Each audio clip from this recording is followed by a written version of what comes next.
Na Obrtno-podjetniški zbornici Slovenije pravijo, da bo napovedan dvig trošarin prizadel gostince. Če pride do dviga trošarin, pomeni to, da bomo razliko mogli najti znotraj svojih cen oziroma znotraj svojih uslug, nikakor pa ne bomo mogli cene dvigniti. Jaz mislim, da je to katastrofa, da mora res država nekje drugje najti, ne pa ravno pri trošarinah in pri teh stvarih, kjer praktično bo res vplivalo na poslovanje naših gostincev.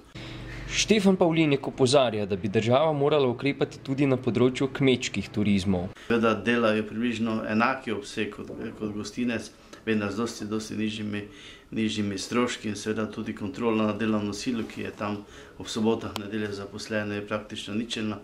Tako da bo država tudi tu mogla napraviti vse približno enako, kot je zunaj. Dvigi trošarin so imeli slabe posledice za gostince že v preteklosti.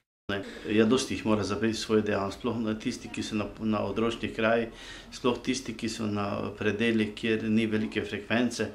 In vidimo tudi, da so gostilne tudi zaradi prometnega zakona prazne, da seveda se dosti manj troši v gostilni, kar pa seveda pomeni tistim družinam, ki živijo od gostinstva, lahko reče katastrofa.